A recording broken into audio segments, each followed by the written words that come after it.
Muy buenas noches, amado hermano o amigo que nos escucha en este su programa La Luz en mi Andar. Le damos las gracias porque usted ha sacado un tiempo para escuchar acerca de la palabra de Dios. Si usted no se ha suscrito, le instamos a que lo haga y nos siga a través de las distintas redes sociales y también le dé clic a la campanita para que usted reciba las notificaciones y así estar al tanto de cuando un video va a ser subido y a la hora que este se transmite. Puede seguirnos a través de Instagram, a través de Facebook, a través de YouTube. También puede escuchar nuestros podcasts con el nombre La Luz en mi Andar. O si usted tiene alguna pregunta acerca de algún tema de la Biblia que usted no domina o tiene algún interrogante, puede escribirnos a laluzenmiandar@gmail.com y estaremos contestando sus preguntas en la sección de preguntas y respuestas que se transmite los lunes a las 8 de la noche. Gracias a los hermanos involucrados en este proyecto, al hermano Marlon, al hermano Rafael, al hermano Helio, al hermano Cristian, al hermano Willy y también al hermano Jesús Corrado Jiménez. Gracias a todos.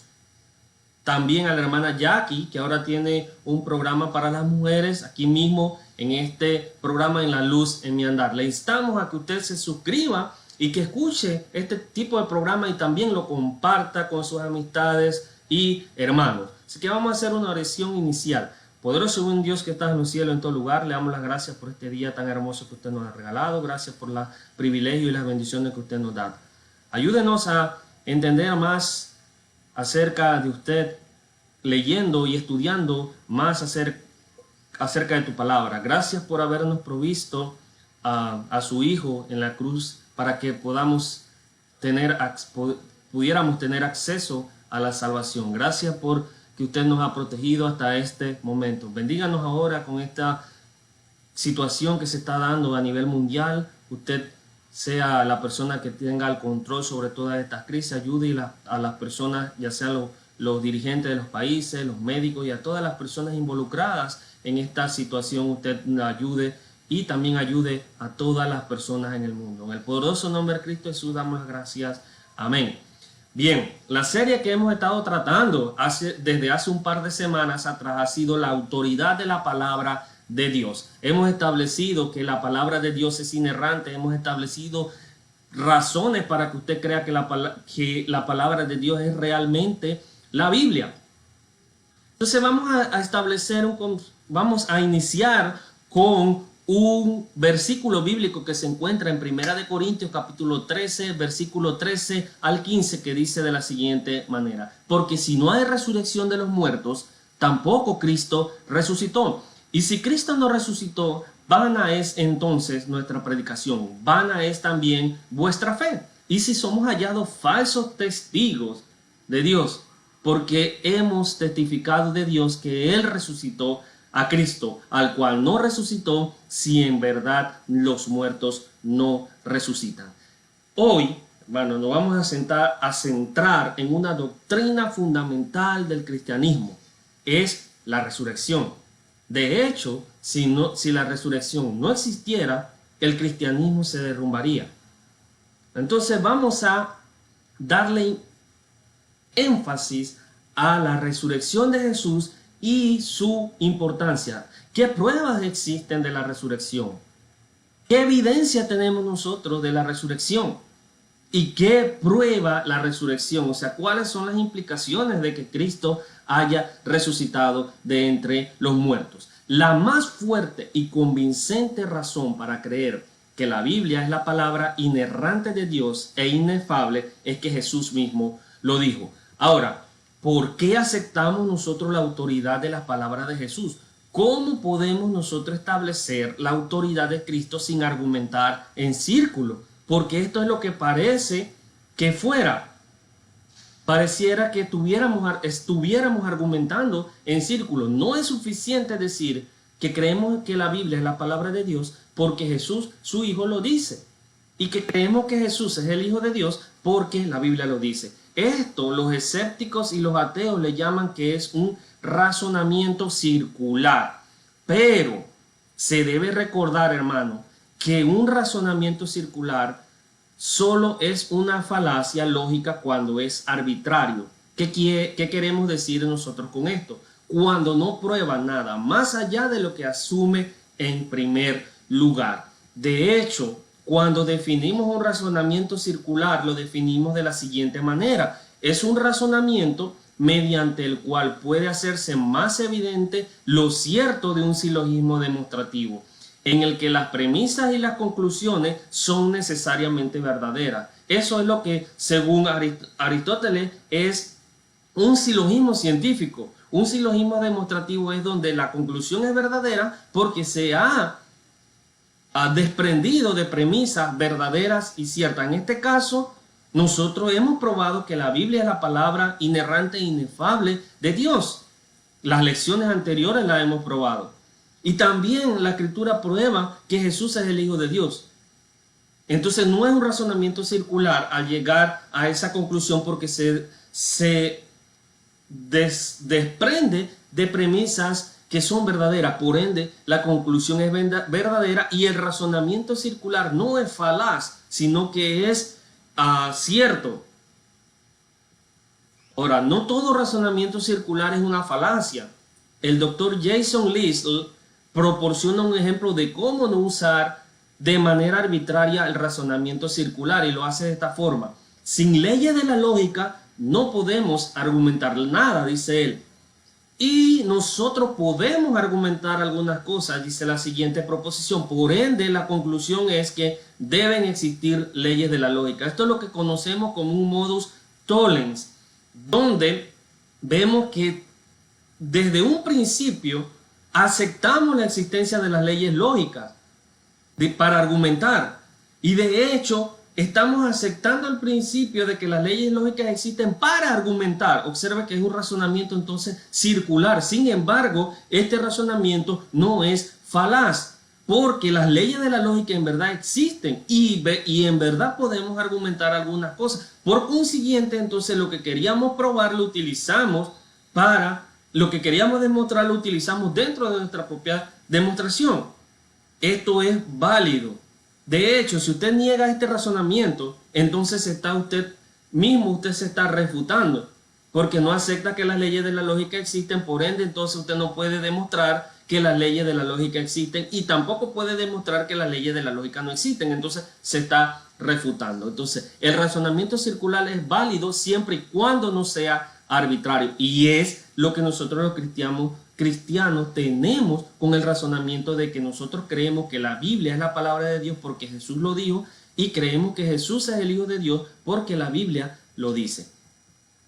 Ahora, usando nosotros métodos ordinarios de investigación histórica, vamos a establecer que el hecho de la resurrección es verdadero. Utilizamos los testigos oculares, en este caso la Biblia, y los hechos históricos que existen acerca de que Jesús realmente resucitó.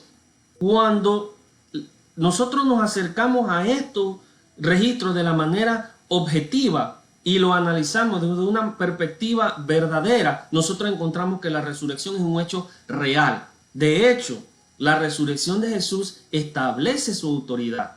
Por consiguiente, si establece su autoridad, también establece la veracidad de las palabras que él dijo. Al decir nosotros que creemos que la Biblia es la palabra de Dios porque Jesús así lo afirmó, no caemos en un razonamiento circular, como ya lo dije, porque no presuponemos nada en particular sobre la naturaleza de los relatos bíblicos. Es más, los relatos bíblicos han sido analizados por personas que no son cristianas, por personas escépticas, por ateos, y han llegado a la conclusión de que los registros oculares del Nuevo Testamento que contiene los evangelios son verdaderos porque han pasado la prueba de examinación. Los documentos serán examinados como cualquier otro documento para decidir si sus afirmaciones son verdaderas. Cuando nos aproximamos a ellos, como si fueran documentos ordinarios, nos sorprende la fiabilidad de los registros. Los registros son muy exactos y muy fiables. En esta sección, el interés nuestro se va a basar en dos preguntas. La primera, como lo dijimos al principio, ¿qué pruebas existen de la resurrección? Y la segunda es, ¿qué prueba la resurrección? Ahora, ¿qué pruebas existen de la resurrección? Vamos a iniciar con esta pregunta. Y para establecer el caso de la resurrección solamente debemos evaluar los registros de los evangelios de la misma manera que examinaríamos cualquier otro registro antiguo. De hecho, se han analizado los registros antiguos de la manera en que realizamos los registros bíblicos y son verdaderos. Por ende, estos también son verdaderos por la veracidad de los testigos oculares. Lo único que nosotros debemos presuponer es el principio universalmente aceptado de la causa suficiente. ¿Qué dice ese principio? Bueno, la única causa suficiente de los eventos admitidos es la resurrección de Jesús. O sea, de acuerdo a todo lo que nosotros analizamos, todas las causas que existen aquí, el efecto que arroja es la resurrección de nuestro Señor Jesús. ¿Qué pruebas existen de la resurrección? En primer lugar, vamos a considerar el testimonio de los discípulos sobre la tumba vacía. Los discípulos, dicen algunos, que mintieron acerca de la tumba vacía. Sin embargo, esto no es cierto. ¿Por qué? Porque la mentira es contraria al carácter y enseñanza de los discípulos. Era contrario mentir en ese entonces. Ahora usted puede decir, pero bueno, todas las personas mienten y ese razonamiento no es aceptable. Bueno, contrario a su disposición de sufrir, es contrario a la disposición de sufrir persecución y muerte por defender su informe. O sea, cuando dicen que ellos mienten acerca de que en realidad el sepulcro estaba vacío, esto es contrario a lo que ellos sufrieron. Usted no va a sufrir y va a morir por una mentira. Al final del cuenta, usted, de tanto ser extorsionado, de tanto ser masacrado, de tanto ser, por decir así, sufrir tantas cosas, usted va a sucumbir. O alguien de lo que decía, esto va a sucumbir. Entonces, esto es contrario a cuando ellos sufrieron muerte y persecución. También este hecho de que si ellos mintieron de que la tumba estaba vacía y que realmente ahí había un cuerpo, podría haber sido fácilmente verificado por partes neutrales o incluso hostiles. Esto quiere decir que las personas tenían acceso a la tumba. Las personas sabían dónde estaba la tumba de nuestro Señor Jesús y podían ir allá y desmentir a los seguidores de Jesús. Entonces, este razonamiento de que los discípulos de Jesús mintieron en cuanto a la tumba vacía no es válido. De hecho, ya nadie utiliza este tipo de razonamiento. La otra explicación que dicen es que que los discípulos fueron a la tumba incorrecta. O sea, esto quiere decir, esto lo propuso el señor Christoph Lake en 1907, dijo que las mujeres fueron a la tumba equivocada, que cuando ellos llegaron, dice que llegaron a una tumba donde había otro señor que estaba cuidando y ese no era la tumba de Jesús. Entonces esto se cae. Es más, ya nadie tampoco utiliza este tipo de razonamiento de que ellos fueron a la tumba equivocada, porque esto ignora la realidad de los hechos. El informe de los discípulos deja claro que ellos sabían dónde estaba la tumba.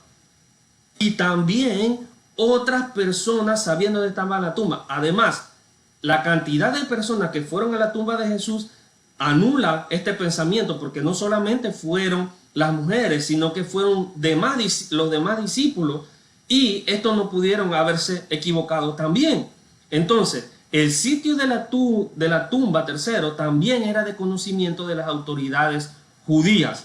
Entonces, todas las personas podían ir allá. O sea, las mujeres pudieron haberse equivocado de tumba, supongamos, pero las autoridades judías sabían la localización de la tumba, así que ellos podían ir allá y confirmar si el cuerpo estaba o no estaba. El tercer motivo que dan es que la tumba realmente estaba vacía, pero solo porque Jesús estaba aún vivo cuando lo enterraron. Así que él se revivió y se sacudió y salió de la tumba, dice, y murió en otro lugar. Bien, esto tiene también cosas que no concuerdan con los relatos bíblicos. Es insuficiente porque es contraria a lo que dice la información disponible de Jesús acerca de su muerte y resurrección. Y no solamente aquí en la Biblia, sino que esto va en contra de los registros históricos, ya sea de Claudio Josefo o algún otro historiador fiable que dice que Jesús fue una persona real, existió en la historia y que murió por crucificado. Entonces esta teoría no encaja con los registros que tenemos acerca de Jesús. El informe de los discípulos también decía que él estaba débil, que no había dormido bien, que había sido flagelado y que había sido crucificado. De hecho, en Marcos capítulo 15, versículo 39, dice que un centurión, dice Marcos capítulo 15, versículo 39, vamos a ir a Marcos 15, 39, dice así: viendo al centurión que estaba frente a él, la manera en que expiró, dijo, en verdad este hombre era el Hijo de Dios. Entonces vemos que el centurión ratifica la muerte de nuestro Señor Jesús. El Señor Jesús había sido flagelado, había sido crucificado, estaba sangrando según Juan 19:34. Le pusieron corona de espinas, le habían dado de latigazo, flagelado, había cargado la cruz. Esta persona no pudo haber estado medio muerto y después, imagínense, tuvo que haber estado medio muerto y después mover la piedra para salir y dice y morir después. No entra dentro de los registros bíblicos. De hecho, como lo dije, un centurión romano fue testigo y certificó su muerte. Marcos 15:39, 15:44 y 15:45. De hecho, el evangelio de Marcos es uno de los evangelios más, él utilizó las historias y los testigos oculares más cerca de la crucifixión de lo que él pudo encontrar. Dice otra teoría que el cuerpo fue, dice, robado. Eso también es improbable. ¿Por qué? Una razón es que sus enemigos no consideraban, no practicaban el robo. Tampoco los discípulos no tenían motivo alguno para robar el cuerpo y luego morir por una mentira. O sea, ser flagelado, ser tirado a los leones, ser expuesto a vergüenza pública por una mentira. No, es que eso no entra dentro del campo de la conspiración. Una mentira, hermano, es fácil mantenerla con 2, 3. Ya con 2 personas es duro mantener una mentira. Se puede mantener en un círculo cerrado, pero entre más personas existan involucradas en la mentira, más fácil es que ésta sea descubierta. Y esto no sucede con el cristianismo. Si los enemigos de Jesús hubieran robado el cuerpo, podrían haberlo mostrado más tarde para destruir la creencia de los discípulos. Si ellos hubieran robado el cuerpo, los enemigos de Jesús, ellos lo hubieran mostrado más tarde. O sea que los seguidores de Jesús no robaron el cuerpo, porque ¿para qué lo voy a robar? Para después yo creer una mentira. No. Y los enemigos tampoco robaron el cuerpo. ¿Por qué? Porque ellos lo hubieran mostrado más adelante para decir, ve, aquí está el que decían ustedes que iba a resucitar y no resucitó. Ahora, las autoridades judías no habrían quitado el cuerpo. ¿Por qué las autoridades judías no habrían quitado el cuerpo? Simple y sencillamente porque el cuerpo de Jesús demostraba, si él no resucitó, demostraba que las palabras que él había dicho eran falsas. Así que ellos no tenían necesidad de robar el cuerpo. Dice otro que los informes de las apariciones son el resultado del cumplimiento del deseo. Según Sigmund Freud, disculpen si pronuncié mal pero el famoso psicólogo dice que el cumplimiento del deseo es la formación psicológica en la cual el deseo se presenta como cumplido. ¿Qué quiere decir esto? Que los discípulos tenían ese deseo dentro de ellos, dice la teoría, que ellos imaginaron como si el Señor hubiera resucitado. Dice la teoría del cumplimiento del deseo. El deseo intenso de los discípulos dice que le causó alucinaciones. Alucinaciones. Sin embargo, esto no encaja con los registros bíblicos. ¿Por qué? Porque los discípulos no esperaban la resurrección y ellos no eran optimistas. De hecho, cuando María Magdalena se dirige al sepulcro y ella nuevamente se dirige porque el ángel le dijo, anda, avísale a Pedro y a los demás, ellos no le creyeron. Fueron otros dos discípulos y también se le apareció en el camino al campo, y cuando regresaron hacia los discípulos a contarle que Jesús había resucitado, ellos tampoco le creyeron.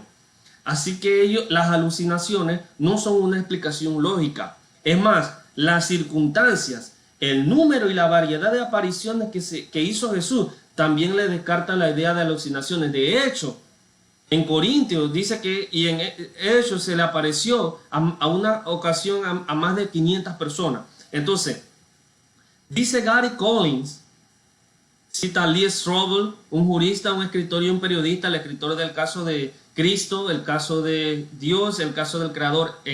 Le insto a que lea el caso de Cristo. Es un libro muy, muy interesante y dice muchos hechos acerca de que Jesús realmente existió y resucitó. El caso de Cristo. Gary Collins dice que las alucinaciones son apariciones individuales. Por su propia naturaleza, solo una persona puede ver una alucinación dada a la vez. Ciertamente no son algo que un grupo de personas puede ver, ni es posible que una persona pueda de algún modo inducir una alucinación en otra persona, dado que la alucinación existe solo en el sentido personal, subjetivo. Es evidente que otros no pueden presenciarla. Entonces, el hecho de que los discípulos tuvieran alucinaciones se cae de la pata. Esa explicación no entra dentro de lo que es la definición de alucinación y dentro de lo que registran los testigos oculares. Bien, vamos a observar otra explicación. De hecho, dicen otras personas que Jesús regresó de la muerte, no regresó de la muerte, o sea que no resucitó, pero que utilizó el mística y utilizó herramientas psíquicas para presentársele a sus discípulos, nada más alejado de la realidad. De hecho, en Lucas 24, 36 al 43, cuando él se le presenta a sus discípulos, y en Juan también, el cuerpo de Jesús podía ser tocado. Cuando le dijo a Tomás, toca en mis heridas. O sea que no es una alucinación y tampoco era una proyección psíquica. Entonces, el hecho de que una de las teorías más importantes que se consideran en cuanto a que Jesús realmente resucitó es la tumba vacía, el argumento de la tumba vacía, y también es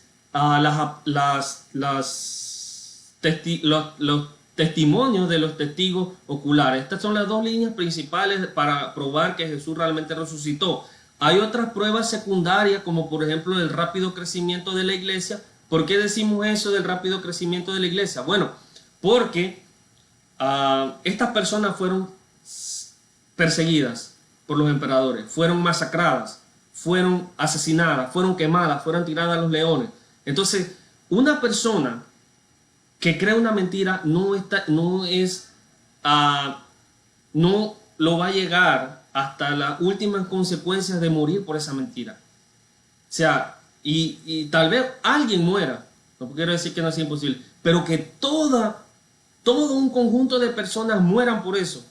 No, dice la teoría de conspiración que eso no entra dentro de la posibilidad. Ahora, ¿Qué otra cosa, además de la resurrección podría haber convertido a estos hombres de la noche a la mañana en hombres llenos de fe y de coraje?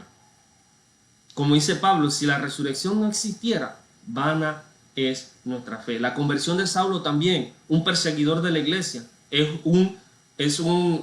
una prueba de la resurrección de nuestro Señor Jesús. Dice Pablo, yo no fui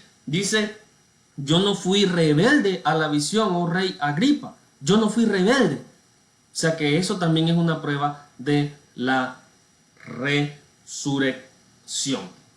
Ahora, vamos a concluir que debemos aceptar la realidad de la resurrección porque es la única causa suficiente para una serie de hechos indiscutibles.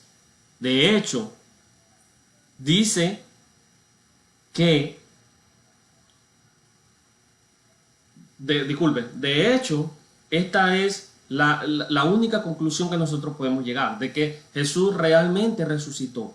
¿Por qué? Porque tenemos evidencia física, evidencia histórica, tenemos testigos oculares, tenemos un registro de Primera de Corintios. Vamos a ir a uno de los registros más antiguos acerca de la resurrección de nuestro Señor Jesús. Primera de Corintios capítulo 15.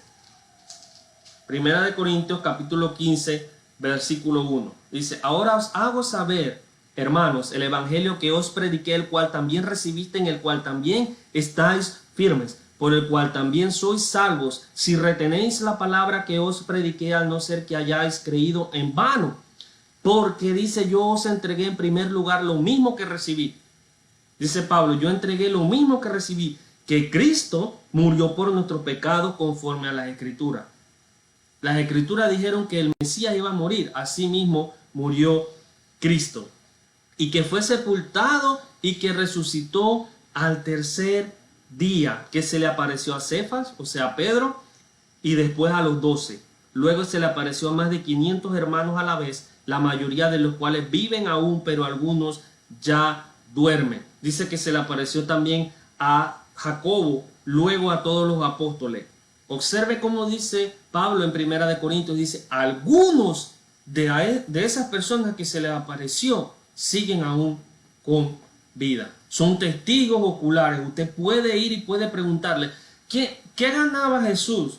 ¿Qué ganaba Pablo en decir, bueno, estas personas existen aún? Pero cuando ellos le iban a preguntar, ellos mentían o decían, ¿sabe que realmente Cristo no resucitó? O que algún emperador le dijera, si tú no dices la verdad, vas a ser asesinado. Y al fin y al cabo ellos decían, es verdad, dijimos la mentira para perseverar nuestra vida o para darnos fama de que nosotros vimos a Jesús. Pero no, estos testigos nunca negaron el hecho de que Jesús realmente resucitó. Tenemos hechos históricos, testigos oculares, hechos científicos, tenemos también argumentación de los evangelios, como por ejemplo el evangelio de Marcos, como lo dije, uno de los evangelios más antiguos, o sea, en escritura, y más cerca a la resurrección, o sea, uno de los evangelios más cerca a el relato de los testigos oculares.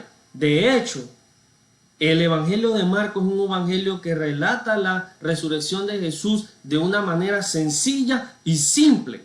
Usted dirá, pero bueno, ¿no es mejor agregarle más cosas a la historia? No.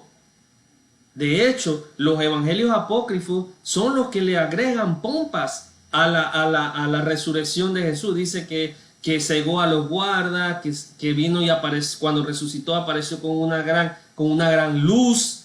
Dice, y cegó a los guardias, y hubo una gran conmoción en ese momento. O sea, los evangelios apócrifos lo que hacen es que adornan la historia para que sea creíble. Pero el evangelio de Marcos y los demás evangelios vienen y son tajantes. Dice, y ocurrió de esta manera, así, así y así, de forma sencilla.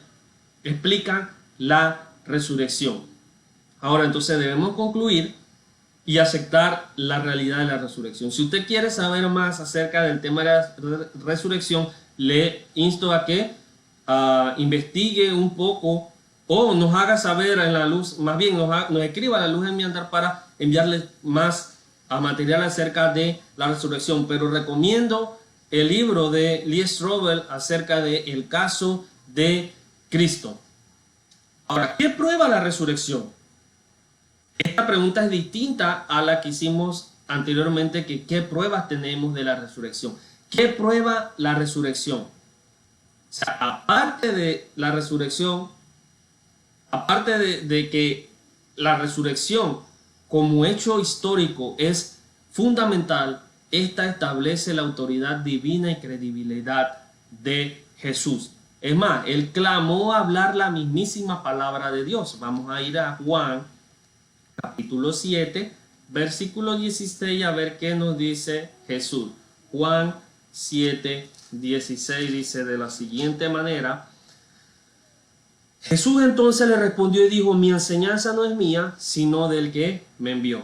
Observe, dice: el que me envió es el que está hablando. Y él estableció que resucitaría como una prueba concluyente de sus afirmaciones. Vamos nuevamente a Hechos, capítulo 2, versículo 18 al 22. Dice así. Dice: entonces los judíos respondieron y le dijeron: ya que haces estas cosas, ¿qué señal nos muestras? Jesús respondió y le dijo: destruid este templo y en 3 días lo levantaré, dando a entender que él iba a morir e iba a resucitar. El templo en ese instante significaba el cuerpo de él.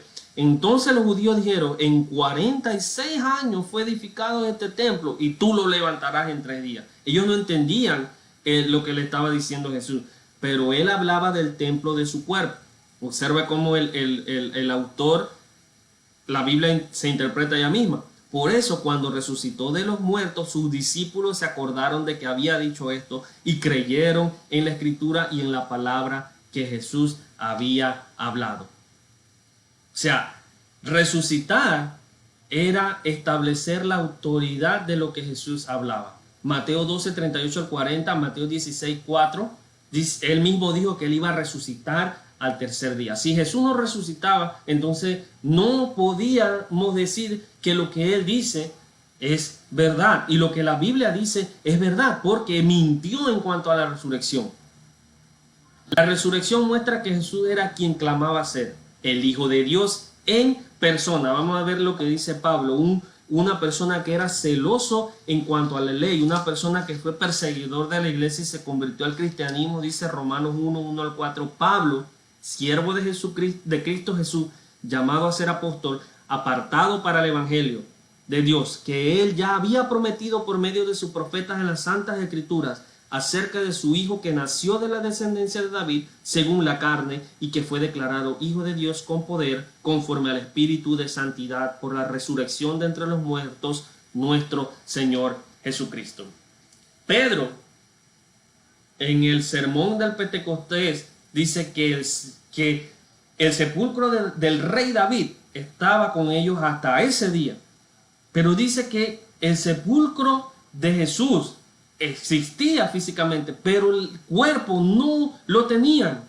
No tenían el cuerpo. Tenían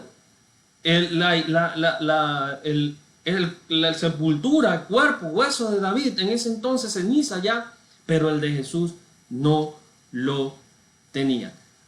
La inerrancia de la Biblia, hermano, ha sido comprobada. Por lo tanto, nosotros no tenemos motivo para dudar que Jesús realmente dijo las cosas que se le atribuyen en los evangelios. Aceptamos nosotros los evangelios como verdaderos. Observe lo que dice Juan capítulo 10, versículo 35. Juan 10, 35 dice: si aquellos a quienes vino la palabra de Dios los llamó dioses, y la escritura no se puede violar. Jesús en ningún momento violó las escrituras. Ahora, no debería entonces sorprenderlos que los mismos discípulos que al principio no creían en la palabra de Dios, dice Juan 2:22, creyeron porque se acordaron que Jesús dijo: y en 3 días reedificaré este templo. Conclusión: En estas dos últimas lecciones, hermano, la lección de la semana pasada acerca de las razones por las cuales creemos que la Biblia es la palabra de Dios y la lección acerca de la inerrancia, hemos establecido que la palabra de Dios es infalible, que realmente la Biblia es la palabra de Dios y que todo el cristianismo, todo esto depende, dice Pablo en 1 Corintios 15, todo esto depende de la resurrección. Por lo que si Jesús resucitó, entonces Él es el Hijo de Dios y el cristianismo es verdad. Observe que nosotros establecimos que Jesús dice que la Biblia es la palabra de Dios. Entonces, ¿por qué yo debo creer en la palabra de Dios? Porque la resurrección testifica que Jesús realmente es el Hijo de Dios y que lo que Él dice es verdad. Entonces, Jesús me dice que la Biblia es la palabra de Dios. Yo creo en eso y no es un razonamiento circular, porque ya probamos que las premisas son verdaderas, por ende, la conclusión es verdadera. Entonces, por ilógico que parezca, hermano, hay mucha argumentación de los críticos, los escépticos, los ateos. Por muy ilógico que parezca, los argumentos de estos críticos, de los escépticos, de los ateos, nos han ayudado a fortalecer nuestra confianza en la verdadera resurrección. De hecho, hermano, el cristianismo pasa la prueba de esto, de análisis minucioso. El cristianismo pasa la prueba porque Jesús realmente resucitó. El sepulcro está vacío. No hay nadie en la tumba. Los apóstoles estaban seguros de la resurrección, a tal punto que sufrieron persecuciones, sufrieron exilio, sufrieron muerte. Yo le invito, amigo, que si usted no ha aceptado al Señor, a Jesús como su Señor, lo haga. Usted está oyendo Romanos capítulo 10, versículo 16. Usted debe creer, Marcos 16, 16, creer que Jesús es el Hijo de Dios. Arrepentirnos, Hechos 2, 38. Confesar, Romanos 10, 9 al 10. Y bautizarse, Hechos 2, 38. Y Marcos 16, 16. Y debe perseverar fiel hasta la muerte, Apocalipsis 2, 10. Es por medio de la resurrección, la sepultura, es por medio de la crucifixión, la sepultura y la resurrección que las personas pueden reconciliar su vida con Dios. 1 Corintios 15, 1 al 5. De hecho, si la resurrección no existiera, no podríamos decir nosotros, como dijo Pablo en Romanos capítulo 6, versículo 1 al 3, dice, ¿o no sabéis que los que han sido bautizados en Cristo Jesús han sido bautizados en su muerte? Dice, porque así mismo como Cristo, dice, vamos a leerlo, Romanos 6, 3, ¿o no sabéis que todos los que hemos sido bautizados en Cristo hemos sido bautizados en su muerte? Por tanto, hemos sido sepultados, dice así, con Él por medio del bautismo para muerte, a fin de que como Cristo resucitó de entre los muertos por la gloria del Padre, así también nosotros andemos en novedad de vida. Sin la resurrección, no sería posible que nosotros tuviéramos eso en común con Dios. Cuando morimos en el bautismo, con Jesús, disculpe, cuando morimos en el bautismo y resucitamos para una nueva vida. Dice Romanos 5.1, por tanto, habiendo sido justificados por la fe, tenemos paz para con Dios, que es en Cristo Jesús.